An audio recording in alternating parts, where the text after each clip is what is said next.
দেখছি আমি কর্কট যে রাশি বা লগ্নের মানুষ তাদের 3টে নক্ষত্র, পূর্ণবাসু নক্ষত্র, পুষ্যা নক্ষত্র, অশ্লেষা নক্ষত্র। পূর্ণবাসু নক্ষত্রের ক্ষেত্রে এই যে সপ্তমাধিপতি শনি সম্পদ জায়গায় বসছেন, সম্পদ তারাই। তার মানে যাদের আপাতত মিল আছে তাদের ক্ষেত্রে স্ত্রীর মাধ্যমে সম্পদ যোগ তৈরি হয়ে যায়। কোন এক দিদিভাই প্রশ্নটা করেছিলেন পরিবার থেকে বেরাতে চাই। হ্যাঁ, পরিবার থেকে বেরোনোর কথা। দেখুন, আলোচনায় বসছি মানে বিভিন্ন দিক তো উঠে আসবে। আমাদের একটা কালসর্প বলে ব্যাপার আমাদের সকলের মাথায় আছে, শুনেছি আমরা।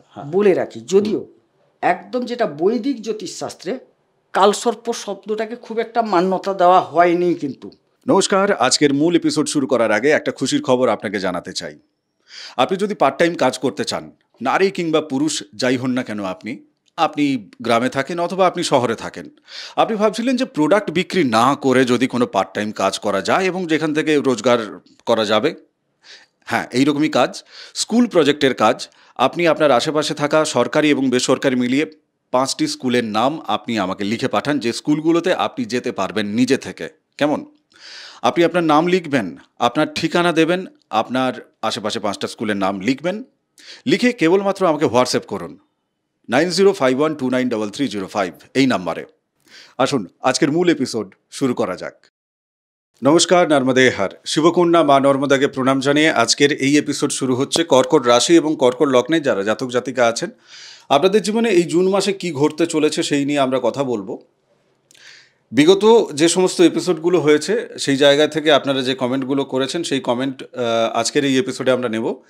শিক্ষা, স্বাস্থ্য, মামলা মোকদ্দমা, কোনো সাবধান থাকতে হবে কিনা কোনো দিক থেকে, কেননা বিভিন্ন জায়গা থেকে কিন্তু একটা চাপ সৃষ্টি চলছে। এবং এই যে গোচরকালীন জায়গা থেকে এই যে ছক, এক্ষেত্রে আপনারা একটু লক্ষ্য রাখবেন। আমাদের যে আলোচনা হবে, আমরা এই জায়গা থেকে গোচরকালীন এই ছক থেকেই কিন্তু আমরা আলোচনাটা করছি। আপনার জন্ম ছকের যে গ্রহগত অবস্থান, এই লগ্ন ছক মানে এই গোচরকালীন যে ছক, এর সাথে যদি হুবহু মেলে, তাহলে কিন্তু আজকের এই এপিসোডে যা আমরা আলোচনা করব আপনার সাথে হুবহু মিলবে। যদি আপনার জন্মকালীন যে ছক, সেই ছকে গ্রহগত অবস্থানের সাথে যদি এই গোচরকালীন ছক যদি কিছু কিছু জায়গায় অমিল থাকে, তাহলে যে ক্ষেত্রে আমরা বলছি যে এতটা ভালো হবে না, অতটা ভালো হবে না। যে ক্ষেত্রে বলছি যে এই জায়গায় এই বিপদটা আছে, এই লেভেলে বিপদ আছে, না অতটা বিপদও হবে না। সেটা কিভাবে কি হবে না হবে আপনি আলোচনা শুনতে থাকুন। চ্যানেল অবশ্যই সাবস্ক্রাইব করুন। চ্যানেল অনেকে কিন্তু সাবস্ক্রাইব করছেন না। আজকের এপিসোডের শুরুতে আমি প্রথম যে প্রশ্নটা রাখবো, আমি বিগত যে কর্কট রাশি কর্কট লগ্নে জাতক জাতিকাদের যে সমস্ত কমেন্ট আমি দেখছিলাম তো সেখানে একটা জায়গা ভীষণ রকমভাবে আসছে, সেটা হচ্ছে যে আপনার প্রেমে ধোঁকা, প্রেম ভেঙে যাওয়া, প্রেম সেক্ষেত্রে চিটিং হয়ে যাওয়া এবং প্রেম আবার ফিরে পাওয়া ইত্যাদি ইত্যাদি। এই জায়গা থেকে ওনাদের অনেকেই কিন্তু আপনারা কমেন্ট করেছেন। তো এই বিষয়টা নিয়ে আমি আলোচনার শুরু করতে চাই। আপনি কি বলবেন, জুন মাসে কি ফলাফল উনি পেতে চলেছেন? আচ্ছা, আগের এপিসোডে আমিই বলেছিলাম,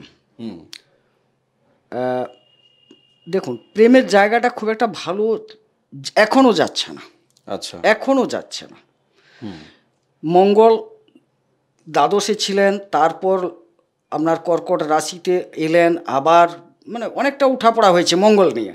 তারপর কর্কটে মঙ্গল নিচস্থ সেই অবস্থায় ছিলেন এবং 6 তারিখ তিনি ক্রস করে, অর্থাৎ 7 তারিখে তিনি সেকেন্ড হাউসে প্রবেশ করবেন।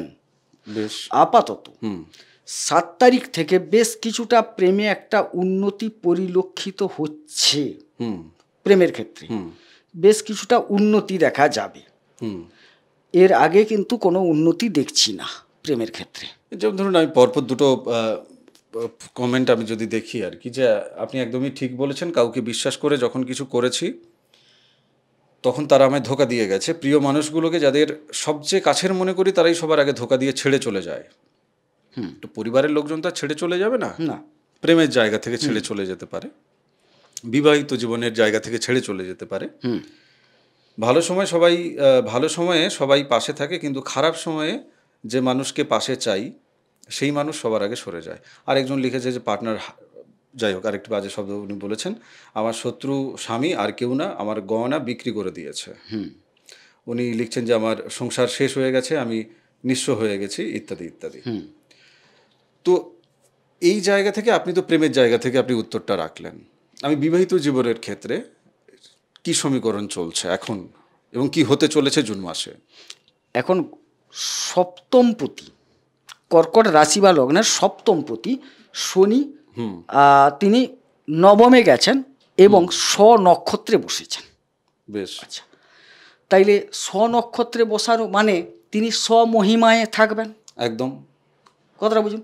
এবারে আমরা দেখেছি শনি সাধারণত তৃতীয়, ষষ্ঠ, দশম, একাদশে ভালো ফল দেন, নবমে কিন্তু খুব একটা ভালো ফল দেন না। না। বেশ। এবারে তিনি গিয়ে বসে গেছেন নবমে, তাহলে ঘরগত রাশিগত দিক থেকে তিনি ভালো ফল দিচ্ছেন না।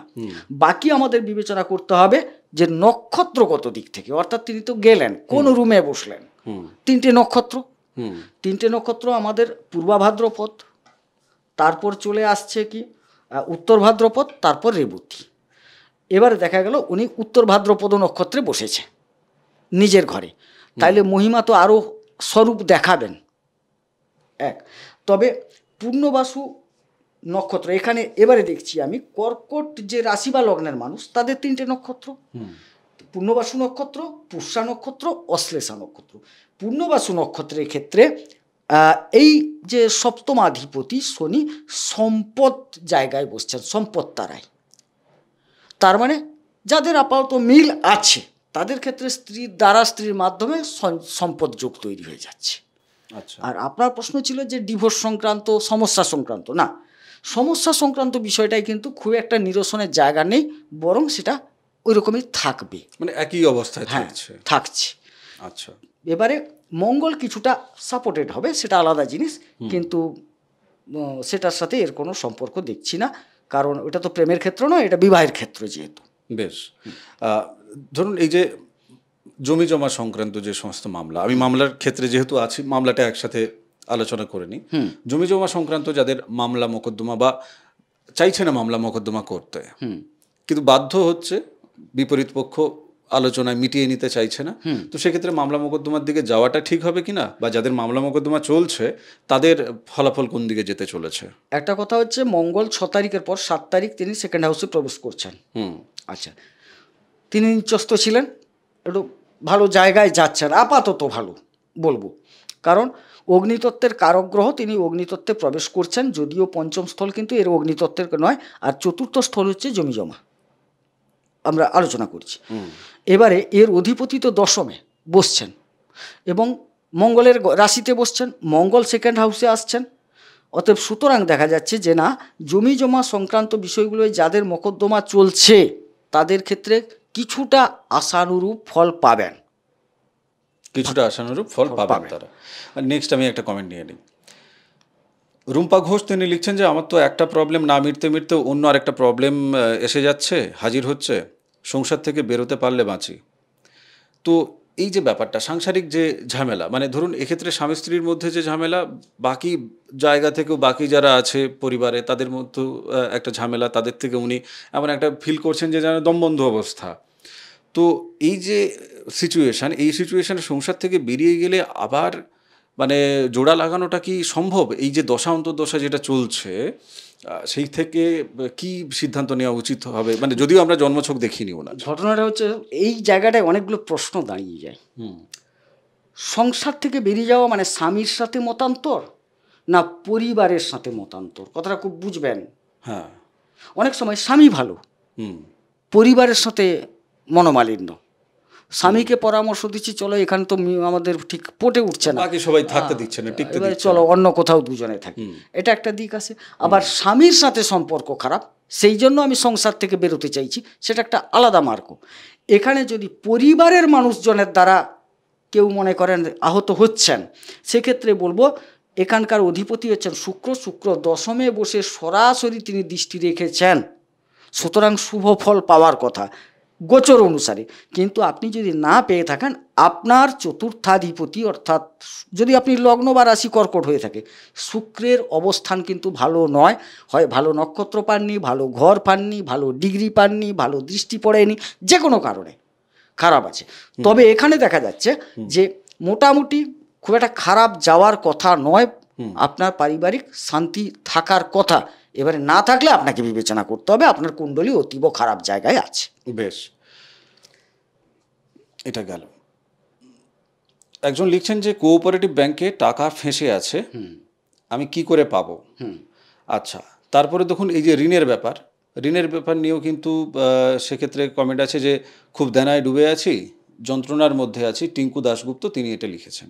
আচ্ছা, তো ধরুন একদিকে উনি ঋণ করে ডুবে আছেন, আরেকজন বোধহয় কোঅপারেটিভ ব্যাংকে বোধহয় টাকা পয়সা কিছু দিয়েছিল, জমা রেখেছিলেন, তিনি হয়তো তুলতে চাইছেন, বা কোঅপারেটিভ ব্যাংক তাকে হয়তো কোনো কারণে টাকা পয়সা দিচ্ছে না, মানে তিনি সেক্ষেত্রে পাবেন, আর এক্ষেত্রে ইনি মেটাবেন কি করে ভাবছেন।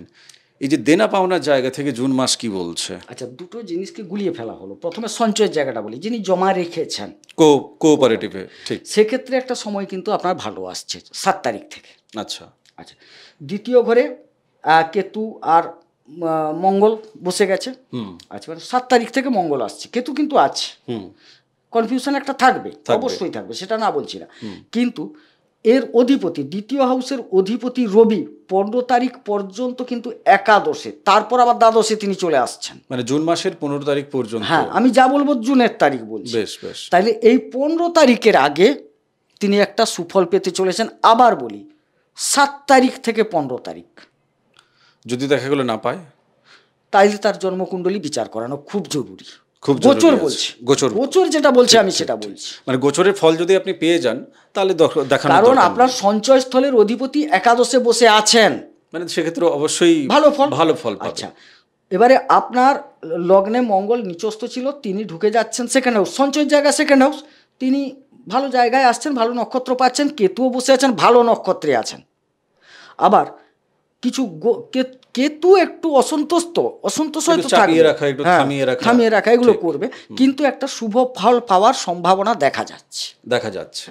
7 তারিখ থেকে 15 তারিখ যিনি সঞ্চয়ের জায়গার কথাটা বললেন, আর ঋণের মেটানোর যেটা বললাম, এটা তো আপনার ষষ্ঠপতি বৃহস্পতি, তিনি দ্বাদশে চলে গেলেন ব্যয়ের জায়গায়, আবার সরাসরি দৃষ্টি রাখলেন ষষ্ঠী, মানে এখনো দেনায় ডুবে থাকবেন, কিচ্ছু করার নেই, দেনা থেকে বেরোনো, এবং এক্ষেত্রে আরো বরং চাপ বাড়বে। হ্যাঁ, থাকতে হবে, চাপ বাড়বে। ধরুন এক্ষেত্রে ওনার এই যে ঋণ মেটানোর যে ব্যাপারটা, এক্ষেত্রে কোন গ্রহ তাকে যদি স্ট্রং করা যায়, আমি যাই কিনা জানি না, জাস্ট প্রশ্ন রাখছি, যে ধরুন কোনো জায়গা থেকে দেখা যাচ্ছে যে ওনার অন্য কোনো গ্রহ যেখানে ওনাকে আয় দেবে, ওনার আয়ের যে জায়গা, তো সেই জায়গা থেকে সেটা হয়তো ওনার পীড়িত আছে বা কিছু আছে, তাই আয়টাও হচ্ছে না, তাহলে দেনাটা মিটে যেতে পারতো। তো সেই জায়গা থেকে কোনো কম্বিনেশন যদি আপনি কিছু বলেন, ওনার জন্মছক থাকলে উনি সেটা দেখে নেবেন, বা বাকি যাদের আছে। ওনাদের উপার্জনের অধিপতি শুক্র, তিনি বর্তমান দশমে বসে আছেন, ভালো জায়গায় থাকলেও তিনি তার নিজের গৃহে প্রবেশ করবেন 28 তারিখের পর, 29 তারিখ থেকে, এই জুনের 29 তারিখ থেকে আপনি মিলিয়ে নেবেন। 29 তারিখ থেকে আপনার কিঞ্চিত উপার্জন বেশি হবে, তাহলে উপার্জনের জায়গাটা বললাম। আচ্ছা, বাকি বলি, যাদের পূর্ণবাসু নক্ষত্রে জন্ম, এই পুনর্বাসু নক্ষত্রে যারা আছেন তারা কিন্তু দ্বাদশে বৃহস্পতি হওয়া সত্ত্বেও যে অধিক ব্যয়টা এখানে দেখা যাচ্ছে রাশি হিসেবে, তাদের কিন্তু একটু সাপোর্ট হবে, মিত্র নক্ষত্র পাচ্ছেন। বেশ, আচ্ছা, কিন্তু যাদের পুষ্যা নক্ষত্রে জন্ম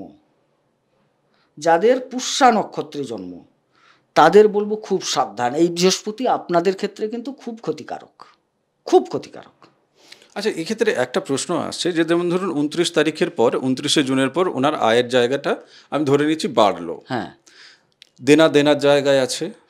এবার উনি ধরুন যে আয়টা বৃদ্ধি হলো, সেই বৃদ্ধি হওয়া যে অংশটা, সেটা উনি সেই দেনাটাকে মেটানোর জন্য উনি হয়তো সেদিকে দেবেন, কিন্তু এর মধ্যেখানে কোনো ধরুন অ্যাক্সিডেন্ট বা কোনো শরীর স্বাস্থ্যের জায়গা থেকে পারিবারিক কারোর শরীর স্বাস্থ্যের অবনতি হচ্ছে, সেদিকে কোনো খরচের ব্যাপার, এইরকম কোনো বিষয় কি আছে? দেখুন, পরিবারটা চতুর্থ ঘর থেকে, চতুর্থের অধিপতি শুক্র, তিনি একাদশী যাচ্ছেন। দেখুন, পরিবারের সামগ্রিক দিক থেকে খুব একটা খারাপ জায়গা নেই। বেশ, এবারে তার নিজস্ব ব্যাপার দেখুন, চন্দ্র, তিনি ধরে নিয়ে আলোচনা করছি আমরা কি, যে চন্দ্র কর্কট রাশিতে আছে। কোথায় আছে? তার জন্মকুণ্ডলিতে। আর বাস্তবে কি দেখা যায়, 54 ঘন্টা অন্তর কিন্তু তিনি পরিভ্রমণ করছেন। এটা হচ্ছে বাস্তবতা। এবারে তারই নিরিখে যদি দেখা যায়, চন্দ্র কখনো ভালো জায়গা পাচ্ছেন, কখনো খারাপ জায়গা পাচ্ছেন, কখনো ভালো গ্রহের সান্নিধ্য পাচ্ছেন, কখনো খারাপ গ্রহের সান্নিধ্য পাচ্ছেন।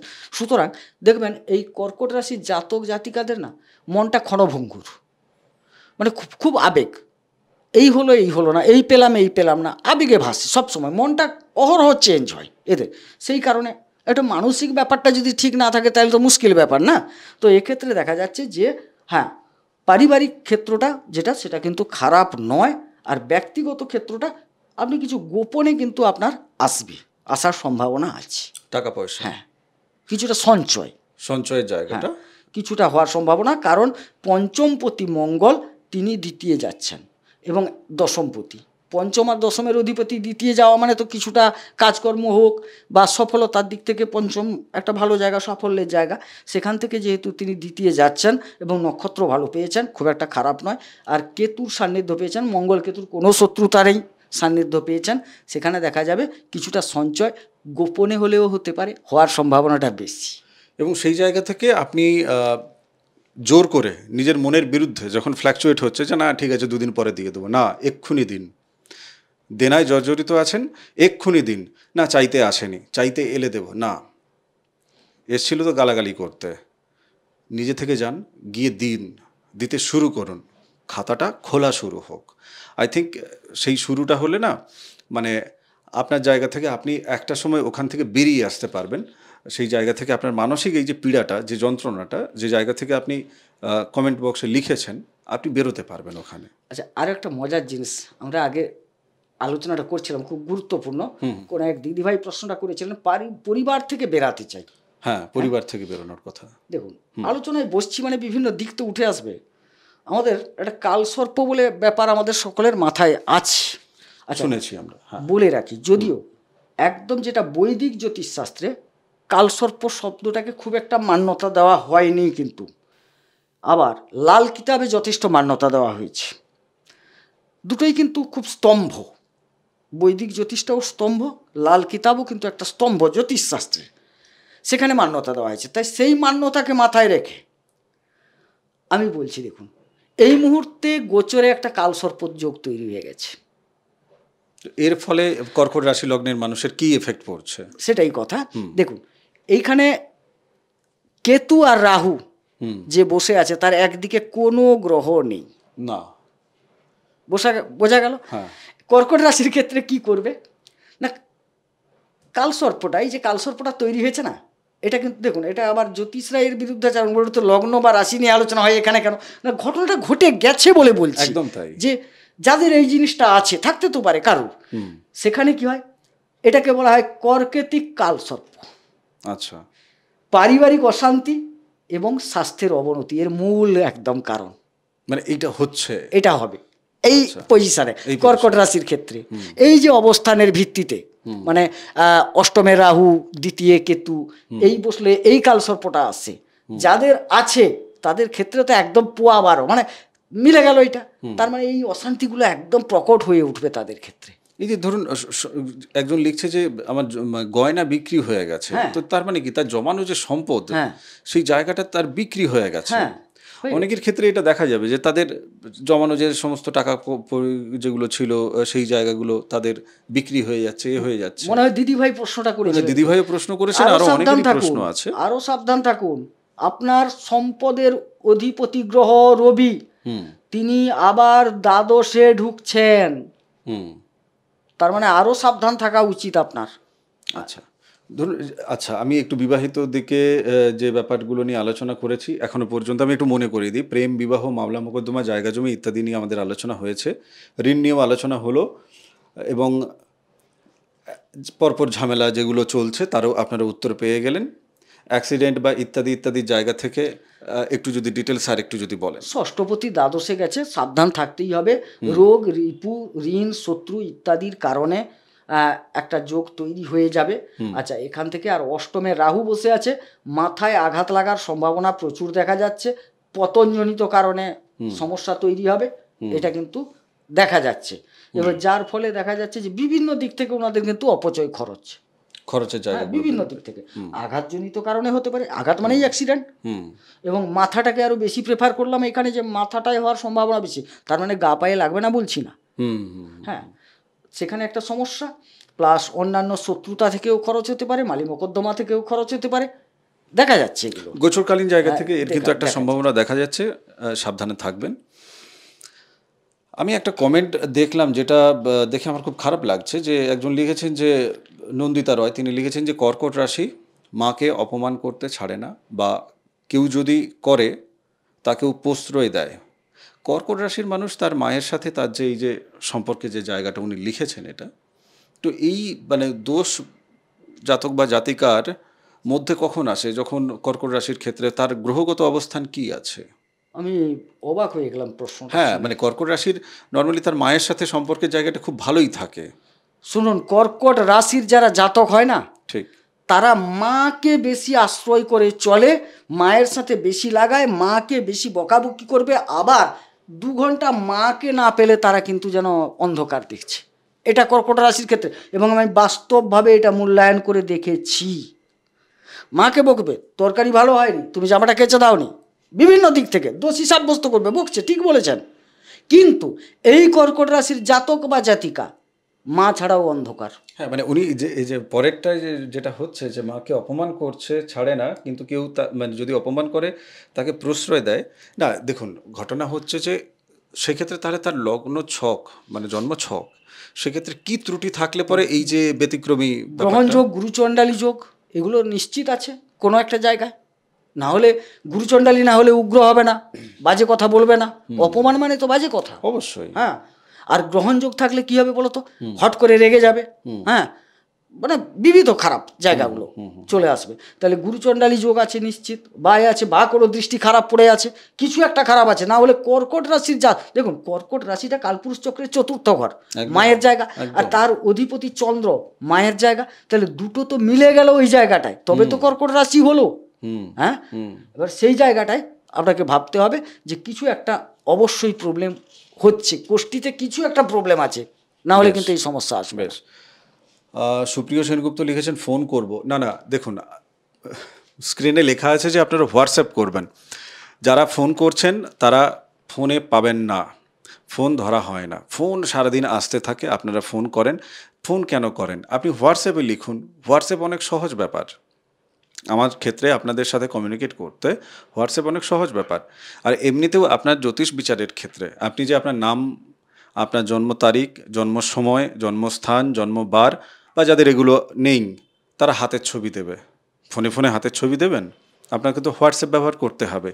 বাকি ডিটেলস যেগুলো দেবেন সেগুলো লেখা থাকবে।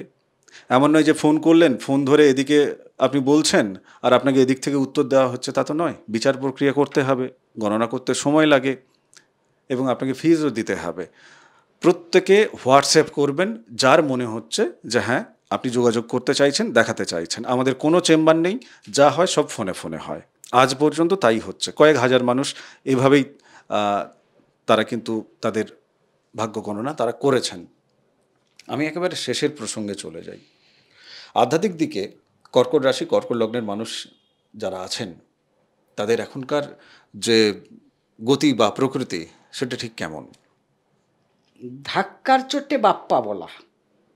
আচ্ছা, মানে কষ্ট পায়ে, হ্যাঁ, প্রচুর কষ্ট পেয়েছেন কর্কট রাশি জাতকরা, প্রচুর কষ্ট পেয়েছেন।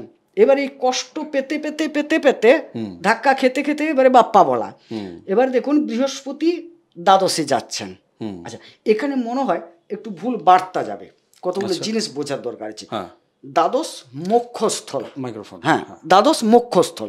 মোক্ষ মানে কেবলমাত্র ধর্মীয় ক্ষেত্র থেকে বিবেচনা হয় না, প্রত্যেকটা কাজের একটা মোক্ষ মানে চূড়ান্ত জায়গা, কথাটা বুঝবেন তো। যেহেতু ধর্মীয় ব্যাপারটা আছে, সেখানে আমি ধর্ম নিয়ে আলোচনাটা করব। উনারা এত আঘাত পেয়েছেন না, উনাদের কিন্তু বাধ্য হতে হচ্ছে এখন সেই ঈশ্বরের পায়ে, ঠাকুর যা করবে করবে, একদম তাই, ওই জায়গায় তো করবেও। কিরকম করবে? এই সময়কালে যতই ঋণী হন উনি চেষ্টা করবেন দেবদ্বিজে কিছু খরচ করার।